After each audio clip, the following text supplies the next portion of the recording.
Scholarship के मौके ना अनफॉर्चुनेटली बड़ा अफसोस की बात है कि वक्त के साथ थोड़े थोड़े से कम हो गए हैं। अच्छा। मैं सच्ची बात है, हम पहले ज़्यादा होते थे, अब थोड़े से कम। कंपटीशन भी ज़्यादा हो गया, जी, कंपटीशन भी ज़्यादा हो गया है। ठीक है। तो जो बच्चे क्रीम ऑफ द क्रीम, जो कि अपना जिनका CGPA 3.5 से ऊपर है, समझें, जिनके नंबर, जिनका बहुत अच्छा रिकॉर्ड है पढ़ाई का, वो बिल्कुल उनके लिए बहुत से मौके मौजूद हैं। अच्छा। मैं जर्मनी के हवाले से आपको ज़्यादा जी, जी, बताऊंगा, मैं जर्मनी, उसी जी, का जी, एक्सपर्ट जी, हूँ जी। कि बाकी भी और मुल्कों में है, लेकिन जर्मनी में ये है कि बहुत सारी एक फाउंडेशंस हैं जो कि फॉरेन स्टूडेंट्स को अच्छा, स्कॉलरशिप देती हैं, फंडिंग बहुत वगैरह भी फंडिंग करते? देती अच्छा, हैं। अच्छा, उसमें जो सबसे वेल नोन है वो तो एक तो डाड है, अच्छा, DAAD, अच्छा, यानी उसको जर्मन में उसका मतलब है जर्मन एकेडमिक एक्सचेंज सर्विस। ठीक आप है। समझ लीजिए वो जर्मनी की HEC है। हम्म। तो HEC जो है पाकिस्तानी बच्चों को, स्टूडेंट्स को, PhD के लिए भी, लेकिन अच्छा। मास्टर्स के लिए भी, हम्म। बैचलर के लिए नहीं। अच्छा। आप बैचलर आप पाकिस्तान में करें, BS अच्छा, ऑनर्स, ठीक है। उसके बाद आपके लिए काफ़ी पॉसिबिलिटीज़ हैं स्कॉलरशिप की। डार्ट की स्कॉलरशिप में अच्छी बात यह है कि वो आपको पाकिस्तान में ही बैठे स्कॉलरशिप मिल जाती है। अच्छा, और वहाँ यहाँ से ट्रैवल करने का खर्चा भी वो दे देते हैं। अच्छा, मतलब आपको कुछ भी नहीं चाहिए होता, और वहाँ पर जाके वजीफ़ा भी आपका लग जाता है। अच्छा, एक बहुत ज़रूरी चीज़ हारून साहब मैं बच्चों को बताना चाहूँगा कि जर्मनी में तालीम के लिए, यूनिवर्सिटियों में तालीम के लिए कोई फ़ीस नहीं है। अच्छा। जर्मनी में 98% समझ लें तालीम जो फ्री है। यूनिवर्सिटियां हैं वो सरकारी क्या यूनिवर्सिटियां हैं, बात है। और वहाँ कोई फीस नहीं है। और मैं हमेशा बच्चों को कहता हूँ, Germany will not differentiate between local student and foreign student. अच्छा, दे यानी डोंट, बराबरी की बुनियाद। बराबरी। क्या बात है। मतलब कुछ ज़्यादातर मुल्कों में तो ऐसे है ना कि अपने स्टूडेंट्स के लिए मुफ्त है, लेकिन बाहर हाँ, वालों के लिए बहुत ज़्यादा है जी, जी, फीस। जी, जी, जर्मनी में ऐसा नहीं है। अच्छा, जर्मनी में वो बराबर रखते हैं अपने वेरी स्टूडेंट्स को गुड। भी और बाहर के स्टूडेंट्स को भी। इसीलिए जर्मनी में अब ज़्यादा से ज़्यादा लोग जाने का कर रहे हैं, क्योंकि जर्मनी में तालीम मुफ्त है। अच्छा प्रोफेसर, एक और बात बताइए, आपकी बात को मैं आगे बढ़ाना चाहता हूँ। हमारे स्टूडेंट्स बड़े परेशान हैं क्योंकि यहाँ पे जो कंसल्टेंट्स बैठे हुए हैं वो उनसे बहुत भारी मुआवजा ले लेते हैं। बाज़ दफ़ा माँ बाप को अपनी जायदाद भी बेचनी पड़ जाती है और वो कंसल्टेंट्स के हाथों एक्सप्लॉइट होते हैं और वो कहते हैं जी अस्सी तो थोड़ा बड़ा अच्छा बनाया सी, ओ अब हम क्या करें जी, अगलों ने नहीं आपका कबूल किया। पहले उनको बहुत रोज़ी पिक्चर दिखाते हैं जी हाँ, कि जी हाँ। आप जाएंगे तो जनाब वो तो जर्मन चांसलर आपको लेने आ जाएगा, तो वो बाद में पता लगता है कि वो नहीं हुआ। जी आप बताइए। हारून साहब आप बिल्कुल दुरुस्त कह रहे हैं। ये हमारे बच्चों को ज़ाहिर अवेयरनेस नहीं होती, और फिर ये लोग एक बड़ी एक तस्वीर बनाते हैं उनके लिए। हाँ, बच्चों को ये बताना ज़रूरी है कि आप एक तो ये जो एजेंट्स हैं ना सारे, ये प्राइवेट यूनिवर्सिटियों के साथ काम करते हैं। अच्छा, इंग्लैंड में, ऑस्ट्रेलिया सारी में, अमेरिका सारी में यूरोप कंट्रीज। प्राइवेट। जी, अच्छा, जी, प्राइवेट यूनिवर्सिटियों में ये एडमिशन कराते हैं, जिनकी ज़ाहिर है बहुत ज़्यादा फीसें होती हैं, बहुत महंगी होती हैं। किसी के $15,000 है, किसी की बहुत ज़्यादा। तो अच्छा, उसमें से इन एजेंट्स को कमीशन मिलती है क्योंकि वो प्राइवेट है। जर्मनी में ऐसा नहीं है। अच्छा, जर्मनी में इसलिए नहीं है कि जर्मनी में प्राइवेट यूनिवर्सिटियां तो ना होने के बराबर है, इक्का ठीक, दुक्का है।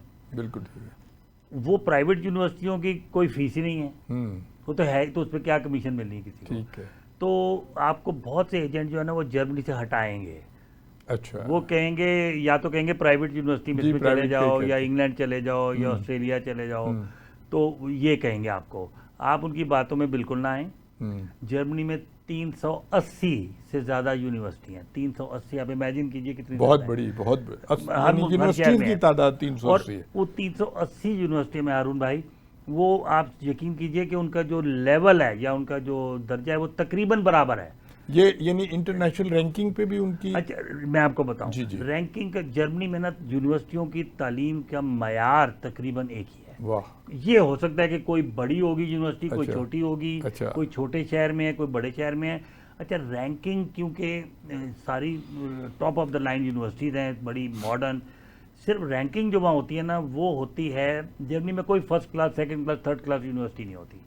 वहाँ सिर्फ एक ही तरह की यूनिवर्सिटी है, लेकिन रैंकिंग इस तरह होती है जिस तरह एक यूनिवर्सिटी का नाम होता है किसी, जिस तरह हाइडलबर्ग का नाम है फिलॉसफी में, म्यूनिख का नाम है, मुख्तलिफ मुख्तलिफ है, सब्जेक्ट के हवाले कैंसर से। रिसर्च हाँ, के लिए भी जी, हाइडलबर्ग का बिल्कुल नाम है। बिल्कुल।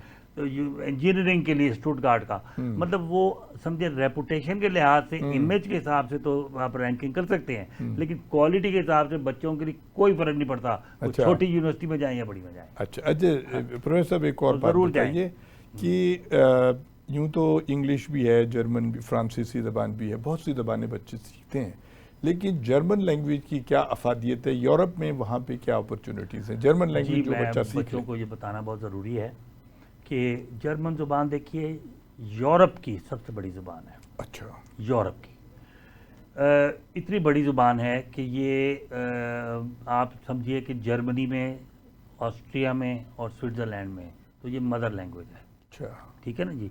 लेकिन एज अ सेकंड लैंग्वेज आप इमेजिन कीजिए कि इटली के अंदर एक पूरा प्रोविंस है जहाँ जर्मन बोली जाती है, अच्छा, साउथ ऑफ फ्रांस में भी जर्मन बोली जाती है, ठीक, हैं जी। इसके अलावा एज अ सेकंड हॉलैंड के लोग सारे जर्मन बोलते हैं, हॉलैंड की ज़ुबान, हालांकि वो थोड़ी सी वो तो मुख्तलिफ है, डच लेकिन लैंग्वेज जर्मन मैं सारे रहा बोलते हूँ हैं। हॉलैंड में कुछ हाँ, अरसे में वहाँ के देखा। लोगों को सबको जर्मन जी, आती है, जर्मन आपको बोलते पता ही हैं, होगा। जी जी। स्वीडन हो गया, डेनमार्क हो गया, अगर आपको उनकी लोकल ज़ुबान नहीं आती, आप जर्मन में बात करें, चांसेस आर वेरी हाई वो अच्छा, समझेंगे। स्कैंडिनेविया में सारी जर्मन सारे बोली। स्कैंडिनेवियन, अच्छा। डेनमार्क खास तौर पर, स्वीडन अच्छा। में। इधर ईस्ट पे आ जाएं तो चेक रिपब्लिक में जर्मन काफ़ी एज अ सेकंड लैंग्वेज। अच्छा, अच्छा, इवन रशियन स्टेट्स में आप पीछे चले जाएं तो पोलैंड वगैरह में भी आपको जर्मन काफ़ी, बाय फार जर्मन लैंग्वेज सबसे बड़ी ज़ुबान है जी, और यूरोप की। फ्रेंच याद रखिए दुनिया में बहुत बहुत बड़ी बड़ी है, ज़ुबान है, लेकिन जी। यूरोप में फ्रेंच एक छोटी लैंग्वेज है, अच्छा, अच्छा, सिर्फ फ्रांस में बोली जाती है, और छोटे मोटे पॉकेट्स कह लें आप इधर उधर, उसमें बोली हाँ, जाती है। और जो उनकी कॉलोनीज अफ्रीकन कंट्रीज रही वहाँ उधर भी है, बोली अफ्रीका जाती की तरफ है, हाँ, कनाडा में है, जी हाँ, क्यूबेक में है, वहाँ भी है। लेकिन यूरोप में याद रखिए फ्रेंच छोटी लैंग्वेज है, जर्मन सबसे बड़ी लैंग्वेज है। ये अच्छा, इंपॉर्टेंस है सर अच्छा जर्मन की। प्रोफेसर साहब आप बात कर रहे थे ऑस्ट्रिया की। जी जी ऑस्ट्रिया की गवर्नमेंट जो है वो यहाँ पे कोई एक कल्चरल सेंटर बनाना चाह रही जी, है, आपने उस पर बहुत जरा बताइएगा। जी, मैं आपको जरूर बताऊंगा। उसमें क्या हमारे वैसे, बच्चों की भी कोई खपत हो सकेगी या कुछ उनकी कोई ट्रेनिंग वगैरह में या किसी उसमें चीज? वो अच्छा, थोड़ा सा मुख्तलिफ है। अच्छा, देखिए ऑस्ट्रिया जो है ना वो जर्मनी के साथ ही एक छोटा सा मुल्क नेबरिंग है। मुल्क है, छोटा। एक ज़माने में बहुत बड़ा होता था, जी हाँ, वो तो बाद में। ऑस्ट्रो हंगेरियन एम्पायर होती थी, वो बात है। ठीक है ना जी। फर्स्ट वर्ल्ड वॉर भी ऑस्ट्रिया से शुरू हुई थी। अच्छा, अब उसमें इस तरह है कि ऑस्ट्रिया की हुकूमत के साथ मिल के यहाँ पर एक सोसाइटी बनी है, अच्छा, पाकिस्तानियों की सोसाइटी है, उसमें दोस्त हैं ऑस्ट्रिया से जो फॉरेनर भी हैं, ऑस्ट्रिया के लोग भी हैं। उस सोसाइटी का नाम है पाकिस्तान ऑस्ट्रिया फ्रेंडशिप सोसाइटी। अच्छा, अच्छा, और उसका यहाँ पर जो एक इदारा कल्चरल सेंटर जो लाहौर में बन रहा है, जो कि अब पाया तकमील पे समझे पहुँच चुका है, उसका नाम रखा गया है मोजार्ट हाउस। मोजार्ट, इसका क्या मतलब होता है? MOZART। ये बच्चों को नहीं पता होगा। अच्छा, मोजार्ट जो है ना, बच्चों को बताना चाहिए कि जिस तरह हमारे लिए अल्लामा इकबाल की बड़ी एक कद्र मंजिलत है, अंग्रेज़ों के लिए शेक्सपियर था, शेक्सपियर है। इस तरह ऑस्ट्रिया के लोग ना मोजार्ट को बहुत अच्छा। ऊंचा मुकाम देते हैं। अच्छा। मोजार्ट जो है ना सर, हाँ। ये उनका बहुत बड़ा एक ये धुनें बनाता था, ये म्यूजिशियन था। अच्छा, अच्छा, 1750 के लगभग ये पैदा हुआ था, ठीक लेकिन बड़ी जवानी में, ये 35 साल की उम्र में फौत हो गया था। है, अच्छा, आप ये सोचिए कि 4 साल की उम्र में ये बच्चा जो था ना, 4 साल क्या होता है, 4 साल की उम्र में ये बच्चा पियानो बजाता था ओह। अपने बाप से सीख के। इसका मतलब है बाई बर्थ उसमें ये अल्लाह बहुत ताला ही ने उसका वदियत बाप कर भी था ना फैमिली बड़ी की। बात है। और 11 साल की उम्र में ये मोजार्ट साहब जो थे, ये बादशाहों के सामने वाह। पूरा एक कंसर्ट पेश करते थे, यानी कि, और उसकी धुनें बॉलीवुड में गानों में काफ़ी इस्तेमाल होती हैं।